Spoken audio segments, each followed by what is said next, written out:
Hey everyone, it's Kevin with What Elon Said. Today is Monday, May 2nd, 2022, and I'm riding solo today. Mark had his hands full, so we're going to dive into everything that Elon said over the weekend. So, first up, we have Earl of Frunk Puppy, of course, in charge of the Frunk Puppy Fridays, which is a competition to see who has the best looking dog in their frunk.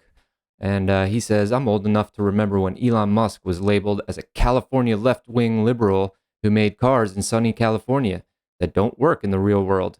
And he was vilified by the right wing. And Elon Musk just saying, true, haha, funny times, how the tide has turned. So next up, we have Tesla owner Silicon Valley saying, when is the FSD beta update coming? And Elon says, update probably goes to wide release next week. This is a big one. So something to look forward to this week in Tesla news. And then we also have Tesla East Bay Club saying, wide release, as in anyone who is paid and eligible. And Elon responding there saying, no, I meant wide release to high safety score beta participants. Going to all beta participants is expected later this year. So it's something that we've talked about a lot on this channel, and the plans for Tesla to roll out the beta, or I guess really not make it beta much anymore, to all FSD participants. So yeah, looking forward to the ongoing progress for that throughout the year. Next up, we have kind of a curveball here from Alexandria Ocasio-Cortez, of course, in the Senate in the U.S. She says, tired of having to collectively stress about what explosion of hate crimes is happening because some billionaire with an ego problem unilaterally controls a massive communication platform and skews it because Tucker Carlson or Peter Thiel told him or took him to dinner and made him feel special. And Elon, I guess thinking that this is fired at him, says, stop hitting on me. I'm really shy, blushy face, uh, which was a unique response to this. But AOC actually responded to that and said, I was actually talking about Mark Zuckerberg. But then she went on to delete that tweet. So here we are, just again, Elon stirring the pot and making politicians spin. They just do not know what to make of this guy, and it just seems like he's getting hate from all sides. So on to lighter news. Of course, that's not the end of all of that for the weekend, but we have Elon retweeting the SpaceX tweet about watching their Falcon 9 launch of Starlink satellites to orbit. So I believe that was Saturday morning that occurred. So we'll get to more of that as well here. He also retweeted a really awesome montage video of Cyber Rodeo that Tesla's put up on their website and on YouTube. And it's really cool. It's only like 90 seconds, but a great coverage of the event there. And yeah, it seems like so much has happened since then. But good to remember those good times and all that coverage. Um, so next up, we have Tim Urban saying Twitter is a fun and gratifying place to have thoughtful, nuanced, productive conversations about politics, which is, of course, a little tongue-in-cheek there, I'd say. And Shibatoshi Nakamoto saying, totally, I love getting insulted by strangers who misunderstand or misunderstood what I said in the first place. And Elon got a laugh out of that. So also Tim Urban here, I'm going to make this a little bit bigger here. And Tim Urban saying that everything we call civilization was invented in the last 500 generations. Way too short a time for our bodies and brains to reoptimize. We're a bunch of primates in a totally unnatural environment trying our best. That's a good thing to keep in mind. Yeah, great words of wisdom there. It's good to take things in perspective. And sometimes we may have higher expectations than we should for our world and the people in it and technology even. So Elon says, true. And then also Tim adds another one here saying, using a modern 80-year lifespan or lifetime as a unit, only 150 lifetimes ago, the Americas were untouched by people. Wow, that's crazy. And the first human set foot in Europe only 500 lifetimes ago. 1,200 lifetimes ago, we only lived in Africa. Humans are very new. And Elon saying Antarctica, which is a massive continent, only had a human settlement about 127 years ago. So that's like 2 lifetimes ago, less than that. So really wild here. And it's a cool little animation here on the screen, a map showing like migrations throughout generations. Then we have William Shatner chiming in saying, by the way, since it seems to be the latest thing on here, I'm stating that I'm staying on Twitter. Besides, I think Elon Musk is absorbs. Also, full disclosure, I'm trying to pitch Elon to hire me as the face of Twitter. Dump the bird. And Elon responds here and says, you will always be my captain. Of course, William Shatner was Captain Kirk on Starship Enterprise. And sure, Elon watched a lot of that growing up as a kid. So then we get into sort of weird territory. I'd almost say uncharted territory for as long as I've been following Elon. It's kind of different here. But it's about Adderall and just medications in general to, I guess, traditionally been used to address ADHD, but and attention deficit. But Mark Anderson says, what percent of the laptop class is on Adderall? And Elon responds here and says, Adderall is an anger amplifier. Avoid at all costs. And then Mark goes on to tweet, I don't know, it's kind of a paragraph here. I'm not sure what the source of this is, but it's really about someone relaying their Adderall experience, and it was not very good. And he adds, everyone thinks our present society was caused by social media. I'm wondering whether Adderall plus ubiquitous Google searches have bigger effects. And Elon says, Wellbutrin is way worse than Adderall, in my opinion. It should be taken off the market. Every time that drug has come up in conversation, someone at the table has a suicide or near suicide story. And Pranay Padhol chimes in and says, what do you think about Ritalin? Is that a good replacement? And he says, I've not heard bad things about Ritalin, which is not good to say it's good, just haven't heard bad things about it. And then a little later on, he says, a friend just emailed me about her bad Ritalin experience, so best to be cautious with all neurotransmitter drugs.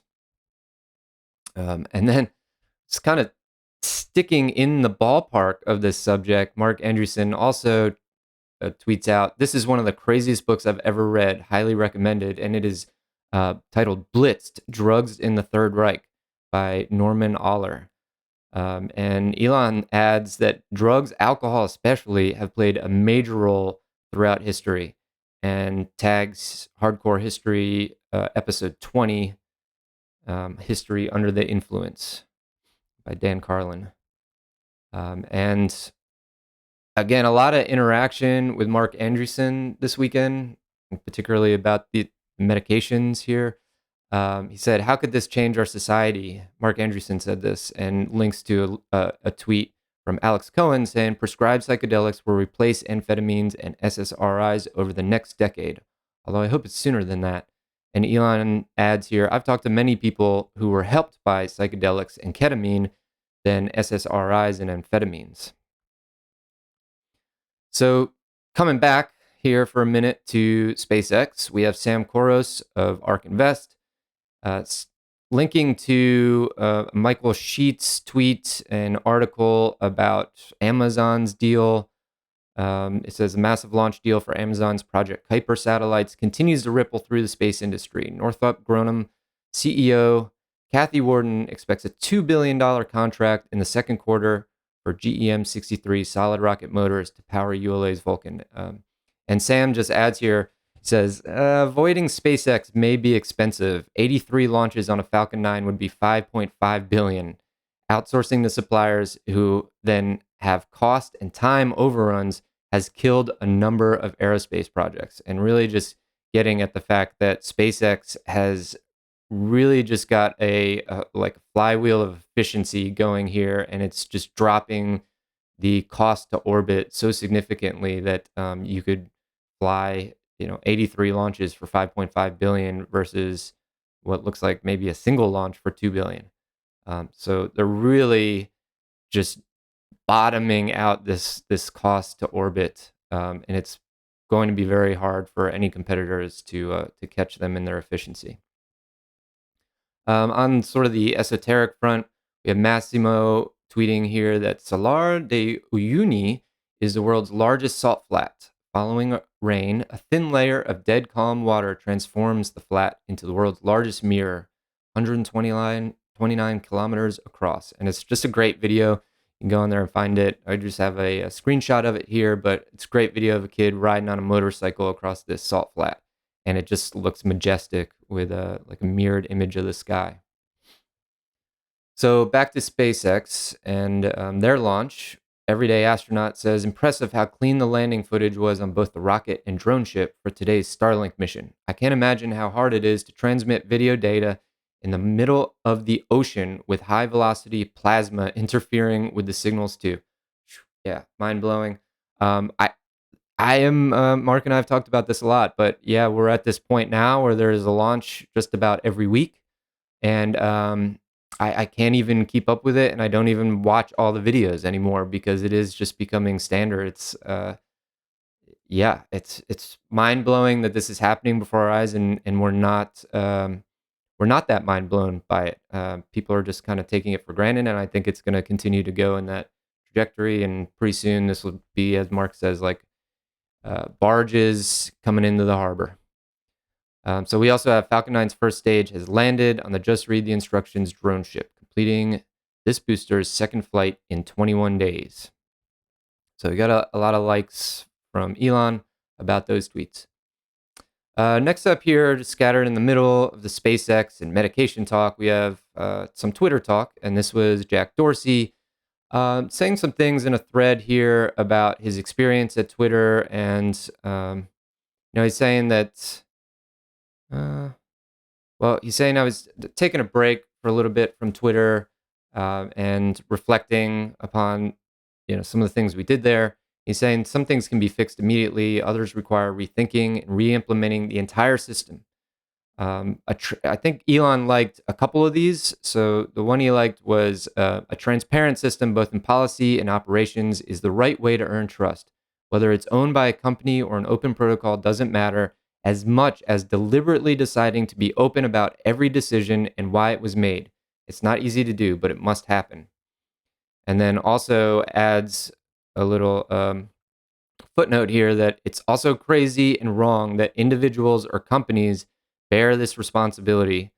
As I've said before, I don't believe any permanent ban, with the exception of illegal activity, is right or should be possible. This is why we need a protocol that's resilient to the layers above. So I failed to add in the first tweet here. So I think I better just go to it and make sure that I have the one with the asterisk there. So he said, I've tried taking a break from Twitter recently, but I must say the company has always tried to do its best given the information it had. Every decision we made was ultimately my responsibility. So that's what he's saying is crazy, is that it's an individual or a company's responsibility. In the cases we were wrong or went too far, we admitted it and worked to correct it. So there's some additional context for that one.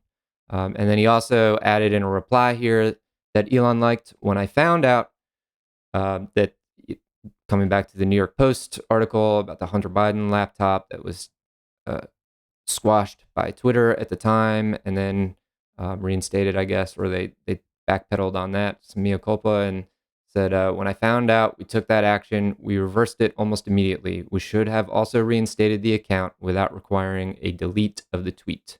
So just kind of admitting some of his and Twitter's past mistakes there, but also some optimistic words about how things can be done better in the future, and Elon liked those. So we have a like from SpaceX that the deployment of 53 Starlink satellites is confirmed. Also some kind words here from Panay Patel. Elon acquiring Twitter is the best thing that could have happened for freedom of speech. There's a lot of exciting and positive changes that Elon has planned to make this platform a better place. Other billionaires spend their wealth for personal benefits, but Elon Musk helps humanity. couple others. I think these were all from Saturday, I believe. It was a busy weekend. He had a lot to say and was pretty engaged with a lot of other folks' tweets. But here's just a couple of other likes here. One was also about the Falcon launch on Saturday from Tesla Roddy. It's an article there. And another was from his mom, May Musk, saying that Cyber Rodeo was a fantastic party. He liked that. We also have a clip of Model S Plaid destroying McLaren 720 in a drag race, which is pretty cool. And then Tesla owner Silicon Valley saying it's easy to just poke fun and throw shade at Elon Musk without realizing he started two companies, SpaceX and Tesla, that were supposed to fail, and yet he rolled up his sleeves each day to work hard. It's not that hard to get the facts straight about where he is today. Okay, so next up, this was also on Saturday. I think a little bit later in the day, we have Governor Mike Huckabee saying, "I hope Elon Musk will insist that all Twitter posters use their real names and not be keyboard cowards hiding behind silly little sophomoric screen names. Be man enough or woman enough, if you even know what that is, to stand by what you say. If you can't own it, don't say it." So this is it's interesting. I'm really happy that Elon responded to this because this is something Mark and I have discussed quite a bit regarding Elon and Twitter and where he'll go with this, whether he'll allow anonymity on Twitter. And Elon responds here and says, authentication is important, but so is anonymity for many. A balance must be struck. So I think it goes to show that it's on his mind. It's something that he's thought about, and it's something that we will probably hear more about or get some sort of solution or a plan on once this deal goes through. So interested to hear more, but good to hear that it's on his mind and something that he's contemplating. Lex Friedman with some also powerful words here, or positive words. He's saying human tendency to conform, especially when in large groups, is terrifying. Propaganda machines leveraged this throughout human history. The way out is to think freely, detached from the divisive narratives of the day that masquerade as universal truths. This often feels lonely. And Elon just adding, that's true. So, yeah, I think it's important that we free our minds and think for ourselves. Try to break away from whatever tribe that we may be in or comfortable in, and agree with, and just put ourselves in the shoes of our opponent and try to think how do they think their way, and what points do they have that maybe I can try and understand their perspective a little bit better. So enough from me. Let's keep going. Shibatoshi Nakamoto saying, I like this. And this was, he liked a tweet from Mark Cuban, of course, of Shark Tank fame, amongst many other endeavors. And he says, we add an optimistic roll up to Doge. Everyone puts up one Doge for unlimited posts. So this is basically regarding how we could integrate Dogecoin into Twitter.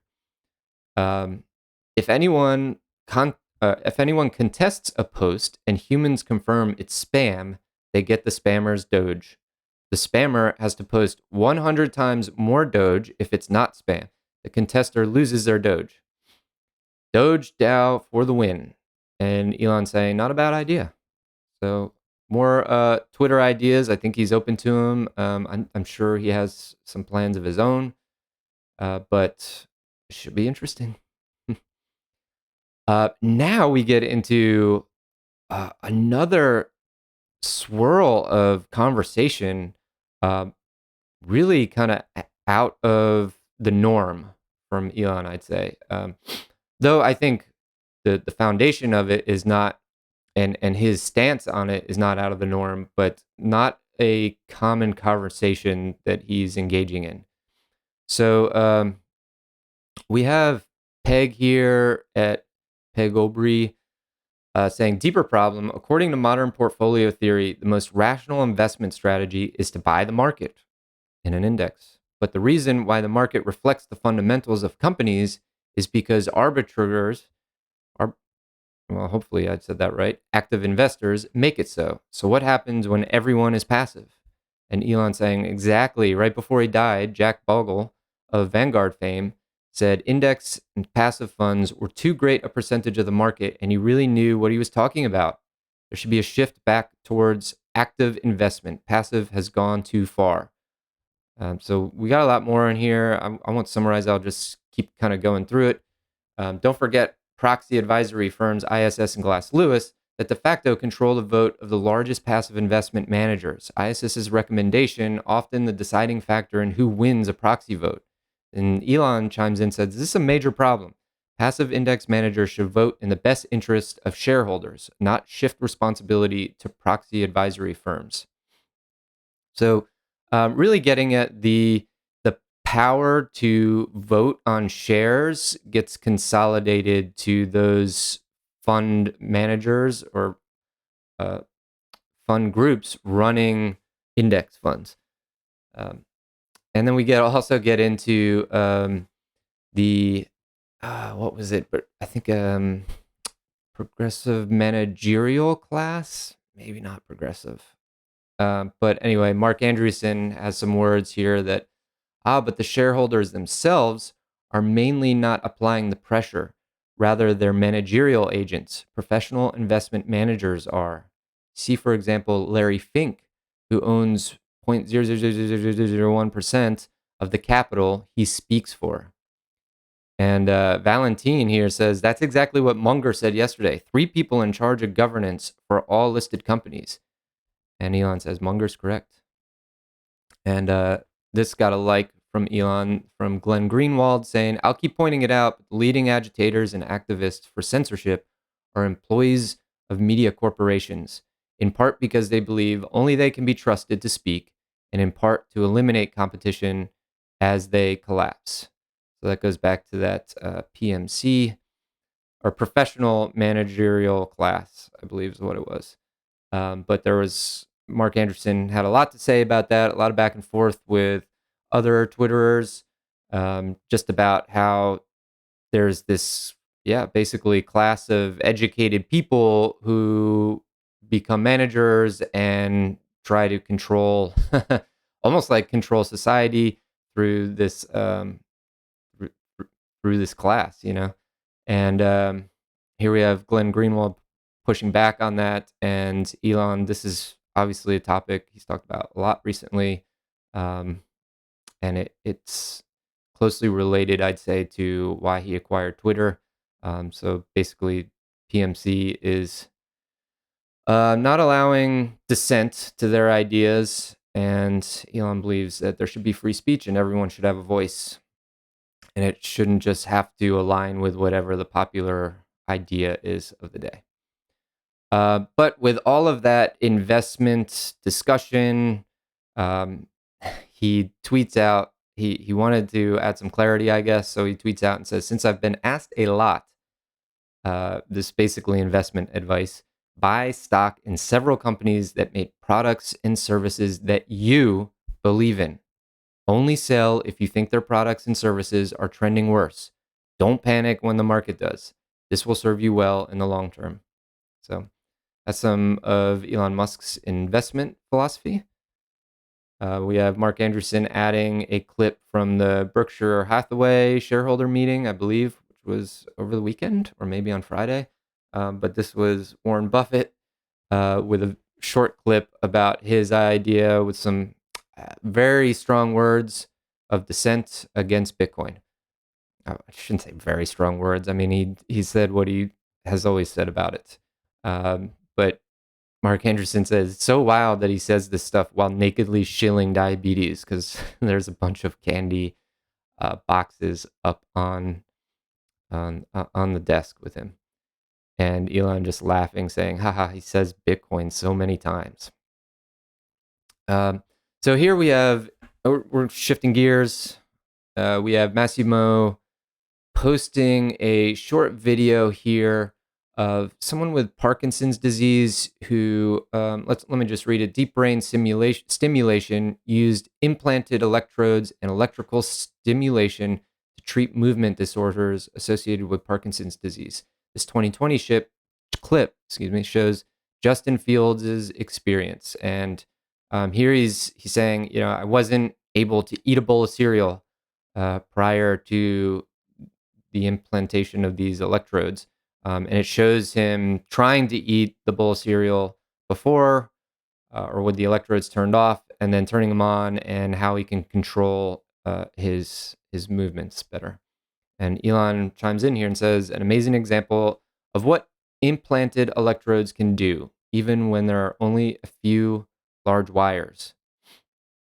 So yeah, pretty cool here, and I think it that aligns with some Neuralink uh, discussion, right? So we have Pranay Padhol saying, yes, the potential for Neuralink is unimaginable. It can heavily reduce the dependency on the drugs. Would it be possible to retrain the part of the brain which controls things like depression or addiction using Neuralink? If that's achieved, it's going to be super helpful. So we got to like on that. And then also Kathy Wood here, kind of related to this tweet, but also related to the medication discussion previously. But she chimed in and said, really interesting thesis behind at ATAI underscore life and Compass Pathway. As I've learned from, let's see, I think a couple of her ARC analysts she tags here. And he liked that too. Back to some Tim Urban fun. So Tim just with the diagram here of the Earth and its many levers or levels. Hello, I've been talking for too long by myself. I need Mark back. But here he says at the center of our planet is a solid sphere of iron and nickel the size of India. That's as hot as the surface of the sun, and its interaction with the molten iron surrounding it generates the magnetic field that keeps our atmosphere from blowing away. And Elon says, by mass, Earth is composed of about 32% iron. It's a little, I guess, like geology flex here. But Earth is composed of about 32% iron. Next most common element by mass is oxygen at about 30%. Only a small portion of that is in the atmosphere. So pretty interesting. Just that Elon would even know that off the top of his head, but I think he saw that tweet and decided to reply with that. Something that was right on top of his mind, I guess. This is a good one from Antonio Garcia Martinez. We'll be in power for 30 seconds. Oh, so Mark Andreessen says, it's time for Gen X to flex. And this Antonio says, we'll be in power for 30 seconds between the boomers dying, their skeletal hands still clutching the levers of power, and millennials cry bullying right over us. Elon just got a kick out of that.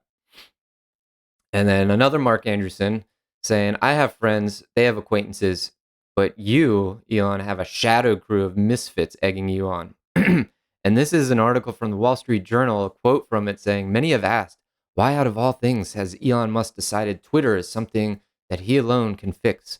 The answer, we discovered, is a secret crew of billionaires and misfits egging him on behind the scenes. Wow. Interesting words for sure. But we have Elon saying, my shadow crew is sick. Also, who are they again? And then this idea here, sell shadow crew merch to buy Twitter?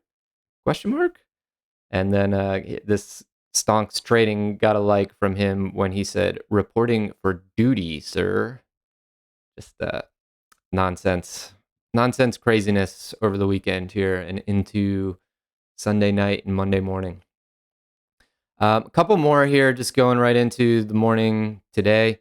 But we have World and Science saying, interestingly, replying to Universal Sci-Fi saying, why solar energy can be a more effective way to power a mission on the surface of Mars than nuclear.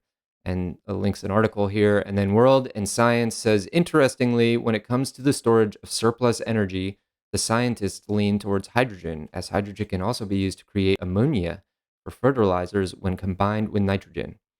And Elon did not like that. Says, not true.